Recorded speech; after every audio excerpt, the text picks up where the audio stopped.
بسم الله الرحمن الرحيم. واز اور نصیحتیں، لفظ لفظ حکمتیں، ابر علم و آگہی سے برستی بارشیں، شرع کے امور سے، دین کے شعور سے، قلب و ذہن جگمگاتے ہیں سچ کے نور سے۔ خطبہ جمعۃ المبارک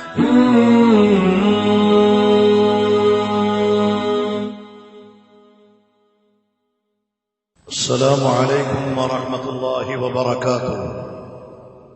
إن الحمد لله نحمده ونستعينه ونستغفره ونعوذ بالله من شرور أنفسنا ومن سيئات أعمالنا، من يهده الله فلا مضل له ومن يضلل فلا هادي له، وأشهد أن لا إله إلا الله وحده لا شريك له، وأشهد أن محمدا عبده ورسوله، أرسله بالحق بشيرا ونذيرا وداعيا إلى الله بإذنه وسراجا منيرا.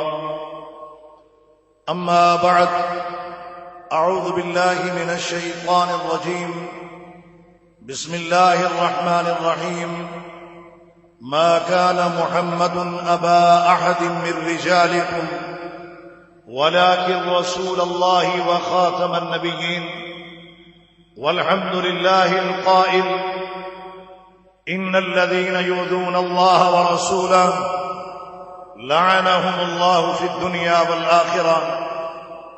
وقال رسول الله صلى الله عليه وسلم أنا خاتم النبيين لا نبي بعدي ولا رسول، او كما قال علیہ الصلاة والسلام.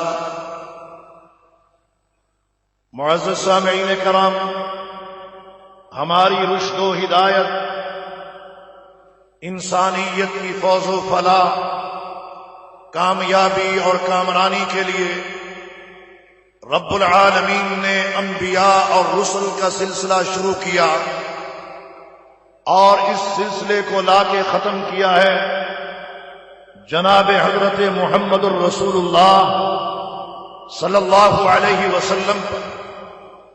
آپ سے پہلے جتنے انبیاء اور رسل آئے ان کو نبی اور رسول ماننا، یہ ایمان بالرسالت، اور یہ بات بھی ذہن نشین کر لینی چاہیے کہ اللہ کے حبیب محمد الرسول اللہ صلی اللہ علیہ وسلم کو خالی نبی اور رسول ماننے سے نہ ایمان مکمل ہوتا ہے، نہ عقیدے کی تکمیل ہوتی ہے. جب تک اللہ کے نبی صلی اللہ علیہ وسلم کو خاتم النبیین تسلیم نہ کیا جائے، ایمان مکمل نہیں ہوتا. اللہ رب العالمین نے نبوت و رسالت آپ صلی اللہ علیہ وسلم پر لا کے ختم کر دی. آپ خاتم النبیین ہیں. رب العالمین نے قرآن مجید میں فرمایا ما کان محمد ابا احد من رجالکم، تم میں سے کسی مرد کے اللہ کے نبی باپ نہیں ہے. آپ کی نرینہ اولاد طیب و طاہر قاسم اور ابراہیم بچپن میں ہی اللہ کو پیارے ہو گئے تھے. ان میں سے کوئی بھی شباب کو، جوانی کو نہیں پہنچا تھا. ما کان محمد ابا احد من رجالکم، زید بن حارثہ کو جو آپ نے منہ بولا بیٹا بنایا تھا، وہ قانون بھی ختم ہو گیا. ادعوہم لآبائہم هو اقسط عند اللہ. اب اللہ کے نزدیک عدل و انصاف والی بات یہ ہے کہ ان کو ان کے باپوں کے نام سے پکارا جائے اور کوئی نام ان کے ساتھ نہ لگایا جائے. اب متبنہ جو منہ بولا بیٹا ہے، اس کی بیوہ سے یا اس کی متعلقہ سے شادی ان کی ہو سکتی ہے جنہوں نے منہ بولا بیٹا بنایا ہے.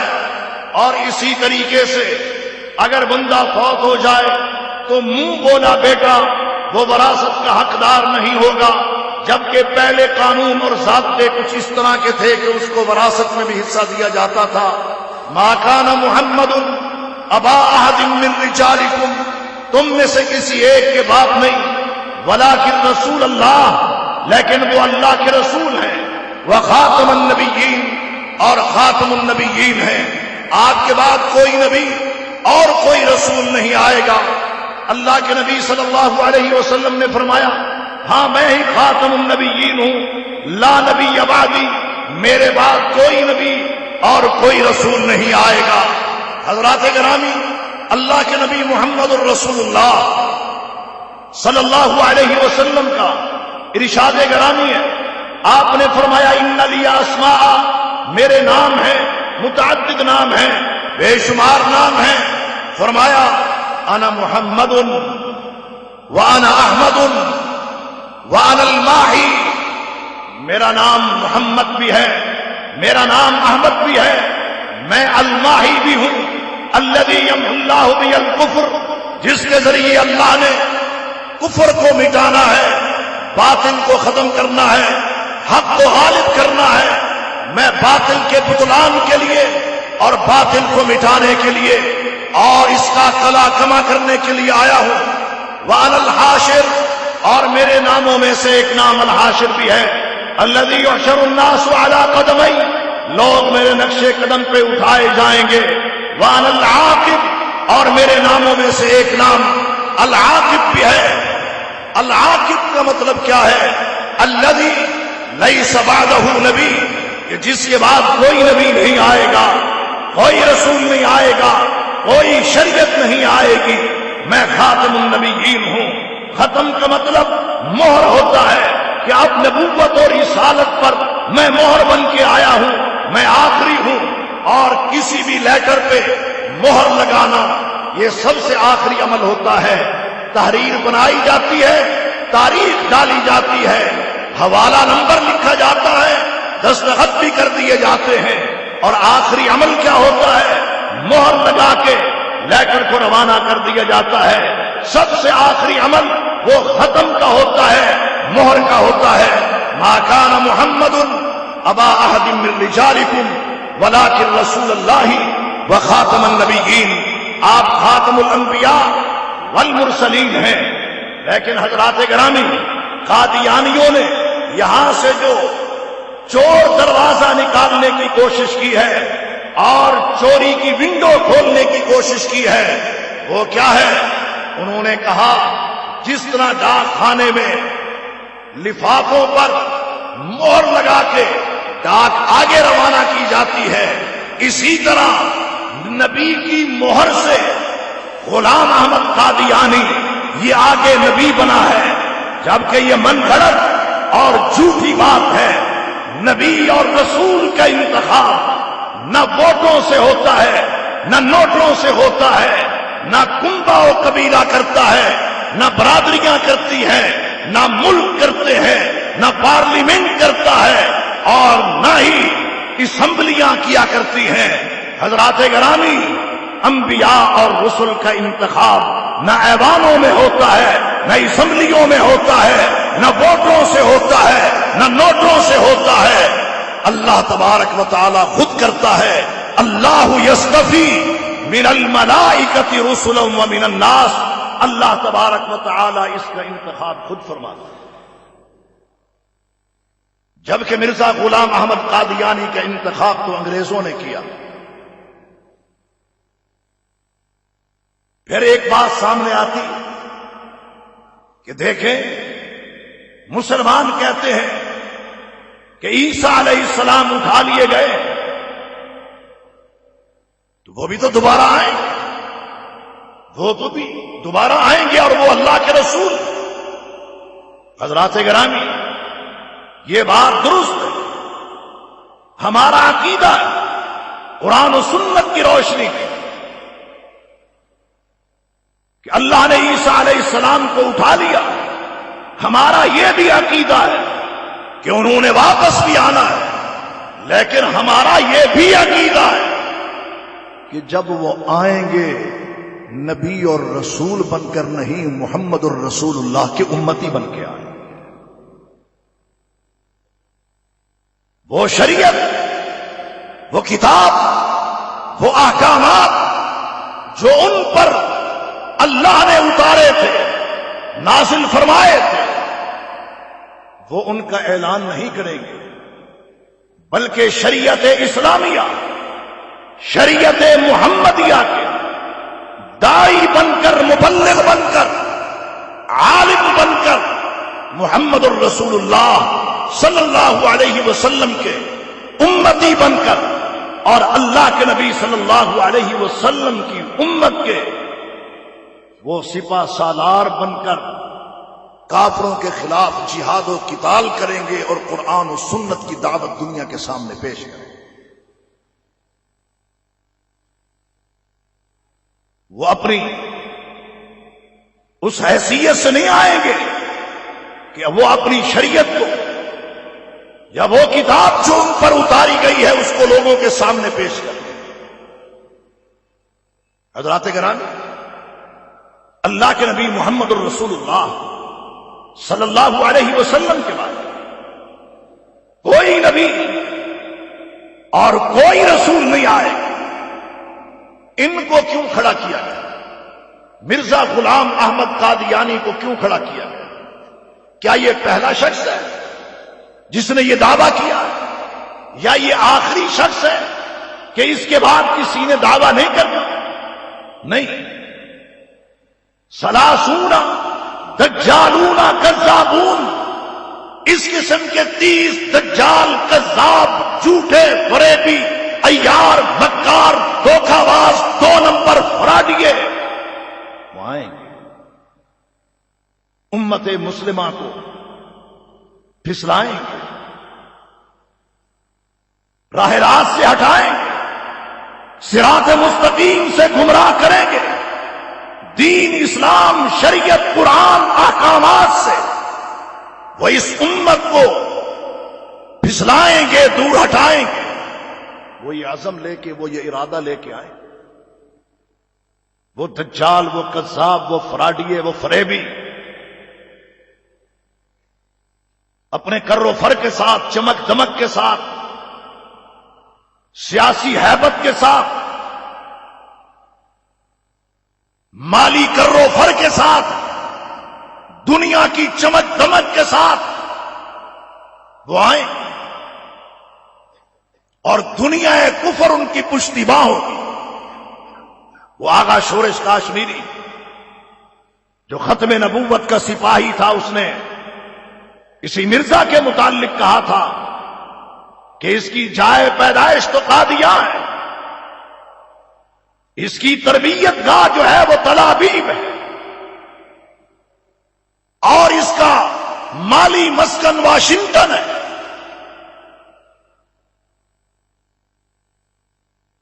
اور اس کی ہدایات کا مرکز وہ روس میں پایا جاتا۔ حضرات گرامی، آپ کیا سمجھتے کہ قادیان، وہ قادیانی لاہوری ہو یا غیر لاہوری ہو، اپنے آپ کو احمدی کہلوانے والے ہو یا قادیانی کہلوانے والے یا احمدی لاہوری کہلوانے والے، کیا یہ اکیلے ہیں؟ عالم کفر ان کی پشتیبانی کر رہا ہے، وہ ان کی پیٹھ پہ کھڑا ہے، اور ان کی پناہ گاہیں اس دور کے اندر بھی وہ امریکہ اور برطانیہ، وہ یورپ ہے جہاں یہ پناہ حاصل کرتے ہیں، جہاں سے ان کے چینل چل رہے ہیں، اور ساؤتھ افریقہ کے اندر بھی انہوں نے اپنے پنجے گہرے کیے ہوئے۔ اور سب سے بڑے المیے کی بات کہ وہ قادیان جنہیں اس خطے میں سب سے پہلے نواب آف بہاولپور نے کافر قرار دیا تھا، سب سے پہلے نواب آف بہاولپور نے صرف کافر ہی قرار نہیں دیا تھا، بلکہ ان کی جلا وطنی کا آرڈر کر دیا تھا کہ ریاست بہاولپور کے اندر کوئی قادیانی نہیں رہ سکتا۔ کہا جو میرے نبی کا گستاخ ہے وہ میری ریاست کا نمک نہیں کھا سکتا، جو نبی کا نمک حرام ہے وہ ریاست کا وفادار کیسے ہو سکتا ہے؟ سن 74 میں پھر آپ کی پارلیمنٹ نے 84 میں جنرل ضیاء الحق نے ان کو کافر قرار دیا. لیکن المیہ کی بات یہ کہ آزاد کشمیر میں یہ آزاد ہے، آزاد کشمیر میں یہ آزاد ہے، اس خطے میں ان کو کافر قرار نہیں دیا گیا. اور الجامعہ الاحمدیہ وہاں پہ قائم ہے اور کشمیری طلباء کو تعلیم دیتے ہیں، اسکالرشپ دیتے ہیں. اور احمدیہ یونیورسٹی سے فراغت کے بعد یورپ میں ان کو اعلی تعلیم دی جاتی ہے. میں نے رات بھی ایک مجلس میں عرض کیا کہ وہ کشمیر جو ہماری شارک ہے، جس کا ایک حصہ ہندوستان کے قبضے میں، اور جہاں پر ماؤں بہنوں بیٹیوں پر ظلم ہے، پیلٹ گن کا استعمال کر کے جسموں کو چھلنی کیا جا رہا ہے، وہ مقبوضہ کشمیر جہاں پر چادر و چار دیواری کا تقدس پامال کیا جا رہا ہے، وہ کشمیر جہاں کے ہسپتال ٹارچر سیل بنا دیے گئے، وہ مقبوضہ کشمیر کہ ایمبولینسز سے مریضوں کو گھسیٹ کر مصائب و آلام کے پہاڑ ان پر توڑے گئے، وہ مقبوضہ کشمیر جہاں سے ہمارے دریا ندی اور نالے بہ کے آتے اور پاکستان کو سیراب کرتے، اس ہندوستان سے ہم مقبوضہ کشمیر کو چھڑانے کی جد و جہد اور کوشش میں لگے ہوئے ہیں اور جہاد فی سبیل اللہ کر رہے ہیں تاکہ عزتیں، عصمتیں، آبروئیں محفوظ ہو جائیں اور ہماری شہرت وہ ہندوؤں کے پنجہ سے آزاد ہو جائے. لیکن جو اس طرف کشمیر ہے، جو ہمارے پاس ہے، اس کی حالت دن بدن بگڑتی جا رہی ہے. اور قادیانی جنہوں نے پاکستان کی عدلیہ کو، مقننہ کو، اداروں کو، آئین کو، نظریے کو آج تک تسلیم نہیں کیا. ایک طرف مقبوضہ کشمیر میں ہندوستان ہے اور آزاد کشمیر میں اس وقت قادیانی اپنے پنجے گاڑ رہے ہیں، اپنے پنجے گاڑ رہے ہیں. اور تعلیم کے نام پر، ریلیف کے نام پر، خدمت کے نام پر لوگوں میں بد اعتقادی پھیلا رہے ہیں. جس بندے کے پاس عقیدہ ختم نبوت ہی نہ رہا، اس کے پلے پاس پھر کیا ہے؟ کچھ بھی نہیں ہے. جس کے پاس لا الہ الا اللہ محمد الرسول اللہ کی دولت ہی نہیں ہے، وہ تو فقیر ہے، وہ تو غریب ہے. سب سے بڑی دولت کوئی ہے تو وہ لا الہ الا اللہ محمد الرسول اللہ ہے. وہ عقیدہ توحید اور عقیدہ ختم نبوت ہے. اور جس بندے کے پاس نہ عقیدہ توحید رہے نہ عقیدہ ختم نبوت، تو پھر اس کے پاس ہے کیا؟ لمحہ فکریہ. حضرات گرامی، جو کلمہ توحید ہم پڑھ کے دائرہ دین میں داخل ہوتے ہیں، اس کا پہلا جز لا الہ الا اللہ ہے اور دوسرا جز محمد الرسول اللہ ہے. لا الہ الا اللہ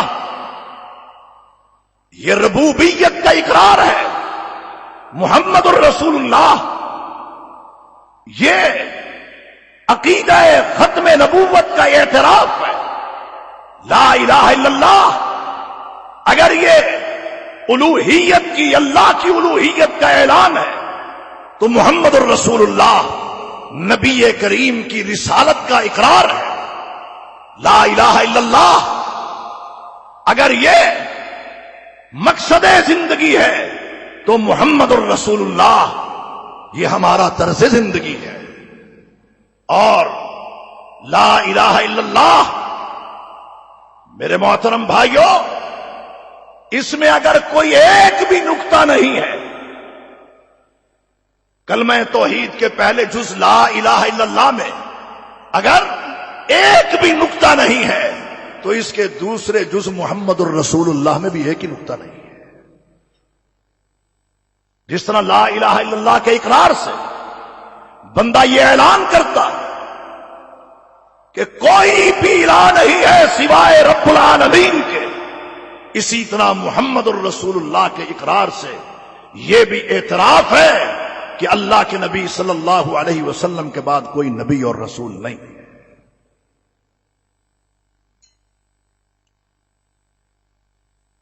لیکن اس معاملے کو ہلکا سمجھا گیا، معمولی سمجھا گیا.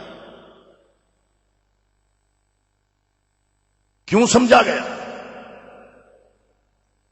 اغیار یہ سمجھ بیٹھے تھے کہ مسلمان شاید سو چکا، مسلمان غافل ہو چکا، مسلمان کا شاید ایمان کمزور پڑ گیا. جن کو چند لاکھ ووٹ مل گئے کروڑوں میں سے، انہوں نے کہا اکثریت ہماری ہے، ملک کے خزانے سے تو کھیل رہے تھے، ہر چیز کو گروی رکھ رہے تھے، بلڈنگیں عمارتیں اغیار کو دے کے مال بٹور رہے تھے، عوام خاموش تھی. انہوں نے یہ سمجھا کہ عقیدہ ختم نبوت سے بھی سودا بازی کر لیں گے تو یہ خاموش رہیں گے. لیکن ان کو کیا معلوم کہ پیغمبر نے جو اس امت کی تربیت کی ہے وہ تربیت بڑی اعلیٰ اور عرفہ ہے.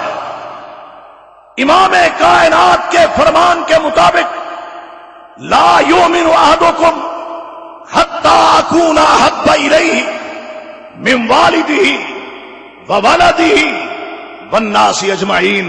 لوگوں، تم میں سے کوئی شخص اس وقت تک ایماندار نہیں ہو سکتا جب تک کہ میں محمد اس کے باپ سے، اولاد سے، دنیا جہاں سب سے زیادہ محبوب نہ ہو جاؤں. ان کو کیا معلوم تھا؟ یہ بڑھ چڑھ کے اللہ کے حبیب سے محبت کرنے والے، یہ عقیدہ ختم نبوت کا دفاع کرنے والے، یہ صدیق اکبر کے روحانی فرزند ہیں، یہ عمر فاروق کے روحانی بیٹے، یہ اسلام کی زندہ و تابندہ فورس ہے. مسلمان وہ ہیں کہ جن کا مال و منال اور عزت و آبرو اللہ کے حبیب صلی اللہ علیہ وسلم کی ناموس پر، حرمت پر، عقیدہ ختم نبوت پہ قربان ہے. اللہ اکبر و کبیرہ. آپ دیکھیے نا، وہ اسود عنسی نے نبوت کا دعویٰ کیا تو کیا اس کو پروٹوکول دیا گیا تھا؟ اس کو عزت دی گئی تھی؟ یا اس کے خلاف برسرے پیکار ہونے کا اعلان کیا گیا؟ حضرات گرامی، مسیلمہ کذاب نے بھی سر اٹھایا تھا، پھر سیدنا صدیق اکبر نے کیا کیا؟ پھر عقیدہ ختم نبوت کے اس سالار نے، محافظ خالد ابن ولید نے کیا کردار ادا کیا تھا؟ جنگ یمامہ کا پس منظر اگر عقیدہ ختم نبوت نہیں ہے تو پھر کیا ہے؟ حضرات گرامی، یہ وقت کے حکمرانوں کو بھی اور جو ان کے پیچھے آقا ان کے بیٹھے ہیں وہ اچھی طرح سن لیں کہ امت مسلمہ دنیا و کائنات میں سب سے بڑھ چڑھ کر اگر کسی سے محبت کرتی ہے تو وہ اللہ کے نبی سے کرتی ہے صلی اللہ علیہ وسلم.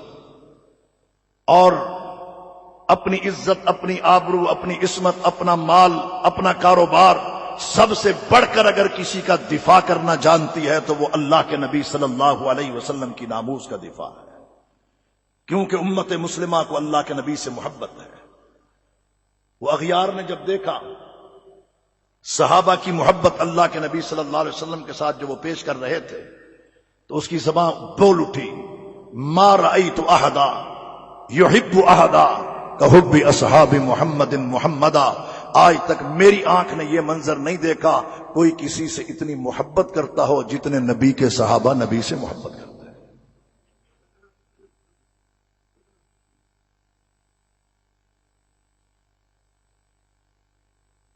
اور آپ اس بات سے اندازہ لگا لیجیے کہ اللہ کے نبی صلی اللہ علیہ وسلم نے اپنی مجلس کے اندر یہ بات کہی، من لکعب بن الاشرف، من لکعب بن الاشرف، کون ہے جو کعب بن اشرف کا کام تمام کر دے؟ فإنه قد آذى اللہ ورسولہ، کون ہے جو کعب بن اشرف کا کام تمام کر دے؟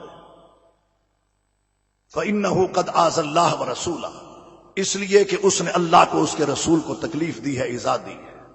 ان الذین یؤذون اللہ ورسولہ لعنہم اللہ فی الدنیا والآخرہ، اس نے تکلیف پہنچائی۔ کون ہے جو اس کا کام تمام کر دے؟ محمد بن مسلمہ کھڑے ہوئے، سوال کیا، اللہ کے نبی اتحب ان اقتلا، کیا آپ اس بات کو پسند کرتے ہیں، بہت زیادہ پسند کرتے ہیں کہ میں جا کے اس کو قتل کر دوں؟ آپ نے فرمایا نعم، گستاخ رسول کی سزا سر تن سے جدا، یہ ہے فرمان مصطفیٰ۔ کہاں مجھے بہت زیادہ پسند ہے۔ یہ چھوٹا سا دستہ طے پایا، بقیع الغرقد تک اللہ کے نبی صلی اللہ علیہ وسلم ساتھ چل کے گئے۔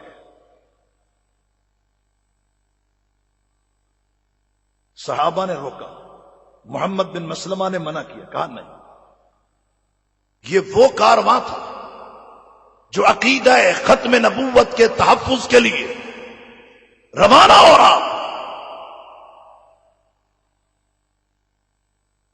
بقیع تک پہنچے تو کہا اللہ کی مدد تمہارے ساتھ ہو، اللہ کا نام لے کے چل پڑو۔ اور ان چلنے والوں کو فائدہ کیا ملا؟ ان کے حق میں نبی دعا فرما رہے ہیں، اللہم ایدہم بروح القدس، اللہ جبریل امین روح القدس کے ذریعے تو ان کی مدد فرما دے۔ اور انہوں نے کعب بن اشرف کی گردن کاٹ کر دنیا کفر کو بتا دیا کہ جو بھی عقیدہ ختم نبوت پہ ڈاکہ ڈالے گا اس کا انجام کعب بن اشرف جیسا ہوگا۔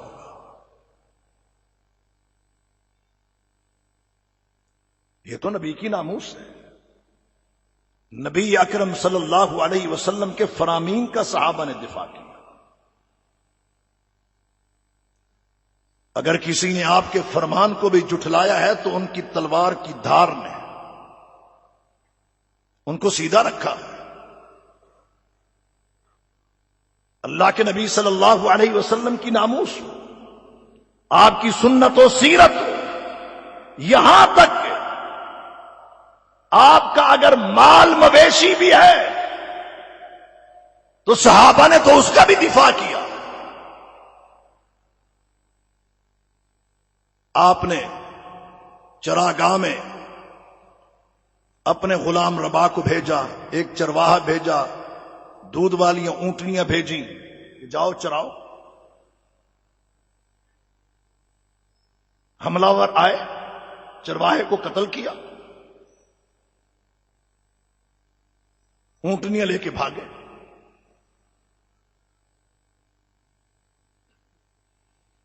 وہاں پر سلمہ بن اکوا بھی تھے جو بہت تیز رفتار تھے، بہت تیز دوڑنے والے تھے۔ وہ کہتے ہیں کہ میں نے پھر اللہ کے نبی صلی اللہ علیہ وسلم کو وہ گھوڑا دے کر جو سیدنا طلحہ سے لے کے آیا تھا روانہ کیا، تم مدینے پہنچو اطلاع کرو. ٹیلے پہ کھڑے ہو کے یا صباحا، آئے صبح کا حملہ آواز لگائی، اور پھر میں ان کے پیچھے بھاگ اٹھا. کہتے ہیں اب میں ان پہ تیر برسا رہا ہوں، وہ آگے لگ کے بھاگ رہے ہیں، یہاں تک کہ ان کی سواریاں بوجھل تھیں، میری رفتار تیز تھی. میں تیروں سے ان کو چھلنی کر رہا تھا. کیوں؟ نبی کے مال کا دفاع کرنے.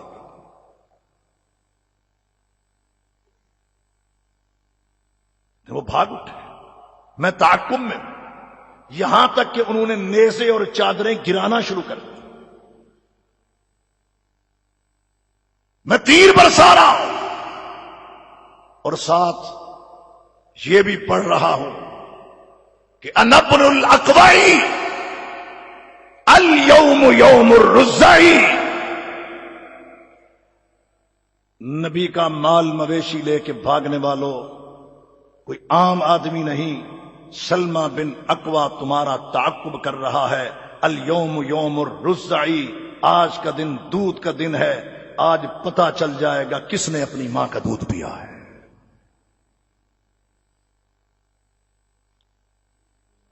مختصر یہ کہ اللہ کے نبی صلی اللہ علیہ وسلم بھی پہنچ گئے.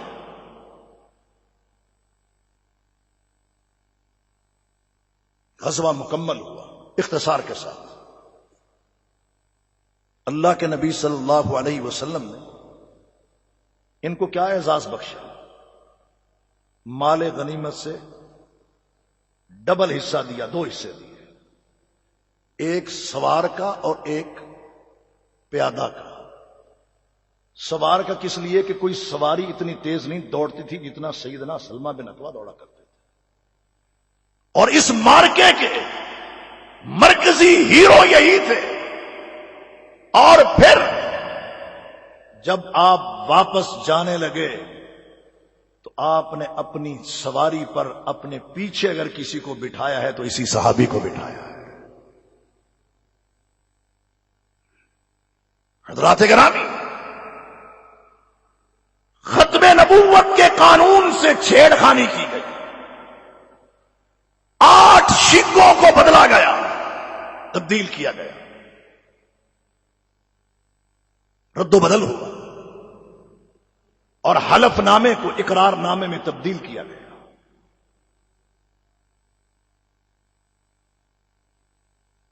اور یہ وہ تھا جس کا تعلق ممبران اسمبلی یا سینٹ سے.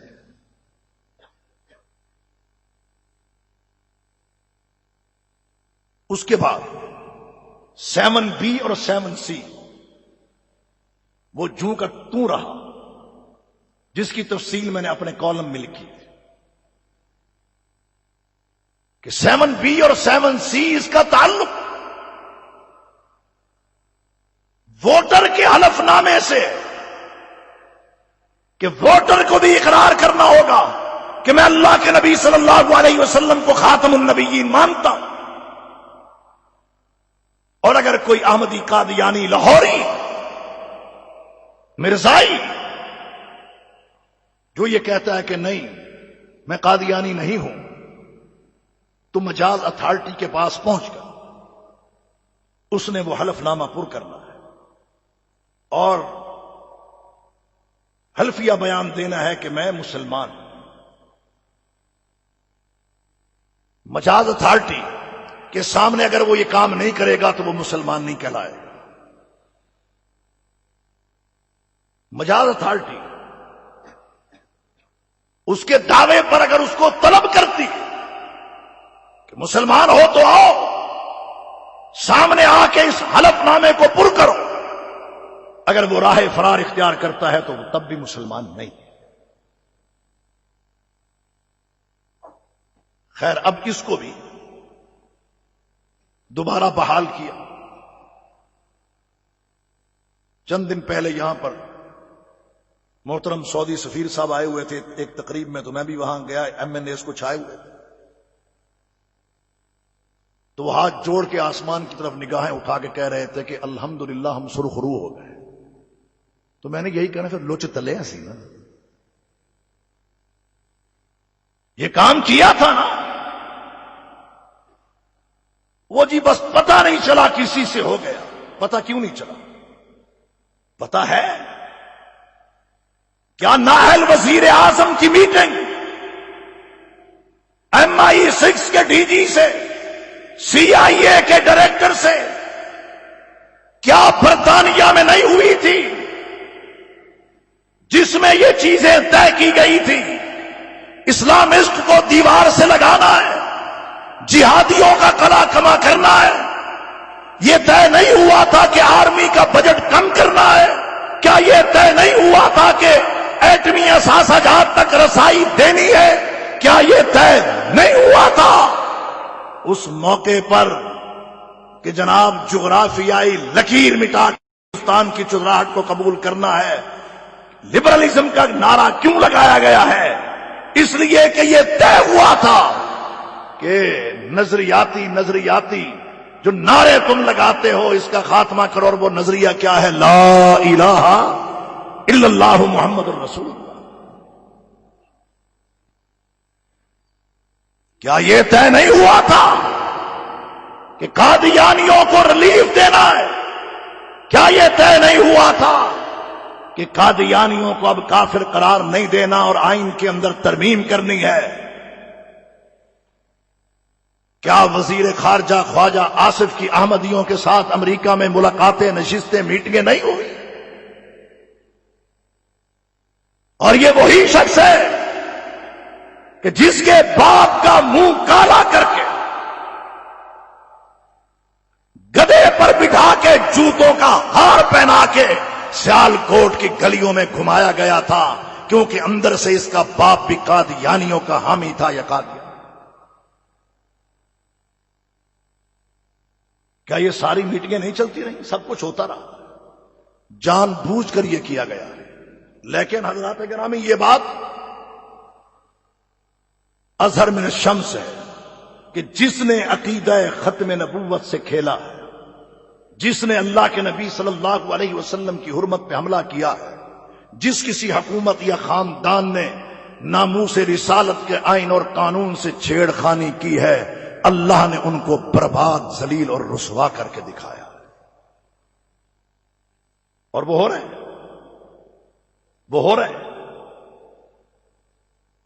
اور جس نے اس ملک کے نظریے سے، آپ خاندان دیکھ لیں، تقسیم سے پہلے اور تقسیم کے بعد، بنگلہ دیش کے الگ ہونے سے پہلے اور اس کے بعد بھی، جس خاندان نے اس ارض پاک سے غداری کی ہے، بے وفائی کی ہے، اور اس وطن کو اپنے سیاسی مقاصد کے لیے استعمال کرنے کی کوشش کی ہے، اللہ نے اس خاندان کو ہی تباہ کر کے رکھ دیا. کشمیر کے مظلوموں کے ساتھ، نظریہ پاکستان کے ساتھ، عقیدہ ختم نبوت کے ساتھ کھلواڑ، مذاق. وہ پروفیسر حافظ محمد سعید صاحب نے اعلان کر دیا کہ 2017 کشمیر کے نام ہے. انہوں نے اٹھایا اور نظر بند کر دیا، اور پھر شاہی فرمان یہ جاری کیا کہ ہم ان کو دیکھنا تک نہیں چاہتے، ختم کر دیا جائے. اور جن کی بحالی کے فیصلے عرش سے ہو جائیں فرش پر، کوئی بڑے سے بڑا جابر ان کا کچھ نہیں بگاڑ سکتا. ان کا تو کچھ نہیں بگاڑ سکے. الحمدللہ رات 12 بجے وہ رہا ہو کے آ گئے. آج جمعہ قادسیہ میں پڑھا رہے ہیں. اور جو ایوان وزیر اعظم میں بیٹھا تھا در در کے دھکے کھا رہا ہے، کبھی کسی کو پکڑ کے پوچھتا ہے مجھے کیوں نکالا، کبھی کسی کو پوچھتا ہے مجھے کیوں نکالا. میں اس طرف نہیں جانا چاہتا. پناما کیا ہے، اقامہ کیا ہے، پروانہ کیا ہے، دیوانہ کیا ہے. میں ایک بات جانتا ہوں، جس نے آئین پاکستان سے عقیدہ ختم نبوت کو نکالنے کی کوشش کی ہے، اللہ نے اسے ایوان سے نکال دیا، اللہ نے اسے لوگوں کے دلوں سے نکال دیا. وآخر دعوانا ان الحمد للہ.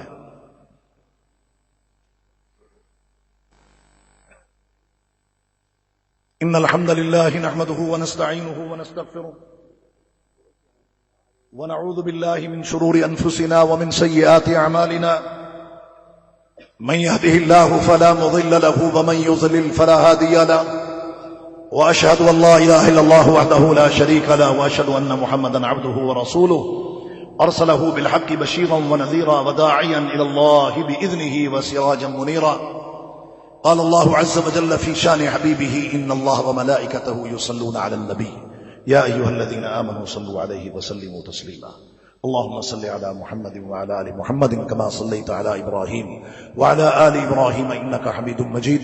اللهم بارك على محمد وعلى آل محمد كما باركت على إبراهيم وعلى آل إبراهيم إنك حميد مجيد. أما بعد. حضرات گرامی،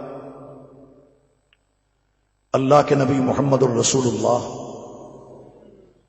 صلی اللہ علیہ وسلم کی شان، آن، عزت اور عظمت، ورفعنا لک ذکرک، فرمان رب العالمین کی روشنی میں دنیا میں بھی اور آخرت میں بھی بلند و بالا، اعلیٰ اور عرفہ رہے گی.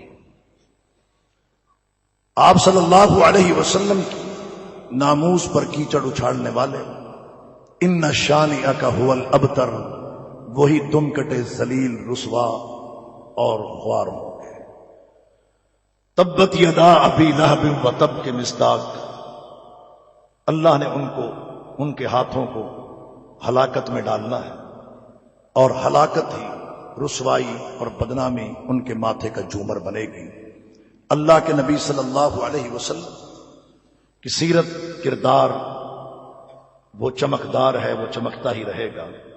لقد کان لکم فی رسول اللہ اسوۃ حسنہ کی روشنی میں ہمیں اپنا کردار ویسے بنانا ہے جس طرح خاتم النبیین کا تھا.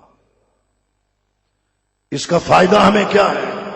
قل ان کنتم تحبون اللہ فاتبعونی یحببکم اللہ ویغفر لکم ذنوبکم. اگر ہم یہ چاہتے ہیں کہ پروردگار ہم سے محبت کرے، ہمارے گناہوں کو معاف کر دے، تو ہم خاتم النبیین کی اطاعت و اتباع کریں.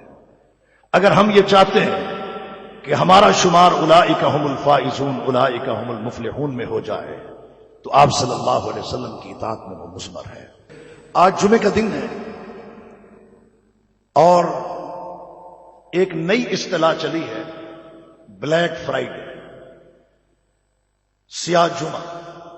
یہود و نصارہ کی یہ سازش ہے، اور اس دن کو متعارف کروانے کے لیے، یعنی اس کو بلیک ڈے یا بلیک فرائیڈے متعارف کروانے کے لیے انہوں نے کیا کیا، اسی دن سیل لگاتے ہیں، خصوصاً نومبر کے مہینے میں. اور ان کے ہاں تو یہ بہت زیادہ چلتا ہے، سال میں کئی مرتبہ مسلمانوں نے بھی یہ کام شروع کر دیا. 30%، 40%، 50%، اور بلیک فرائیڈے کے نام سے یہ ڈسکاؤنٹ کیا جاتا ہے، کنسیشن دی جاتی ہے، یا سیل لگائی جاتی ہے. یہ مبارک دن ہے، یوم عیدنا، ہماری خوشی کا دن ہے. اذا نودی للصلاۃ من یوم الجمعہ فاسعوا الی ذکر اللہ وذروا البیع. اس دن کی کیا عظمت ہے، کیا شان ہے، کیا مقام ہے، کیا فضیلت ہے، کیا اس کے فوائد ہیں، یہ کسی دن انشاءاللہ مستقل خطبہ جمعہ میں یا درس قرآن میں بتاؤں گا، اب وقت نہیں ہے. وہ اس کو اگر بلیک فرائیڈے کے طور پر منا سکتے ہیں، تو ہمارے ہاں تو جمعے کا دن بلیک نہیں، وائٹ ہے، تو ہم وائٹ فرائیڈے. یہ دن تو ہمارا ہے، ان کا نہیں ہے. وہ تو کوئی یوم السبت کے مارے ہوئے ہیں، کوئی یوم الاحد کے پٹے ہوئے ہیں. کسی کے ہاں ہفتے کا اور کسی کے ہاں اتوار کا دن ہے جس کو وہ مناتے ہیں. اور ہمارے ہاں جمعے کے روز تو ویسے بھی عید کا سماں ہوتا ہے.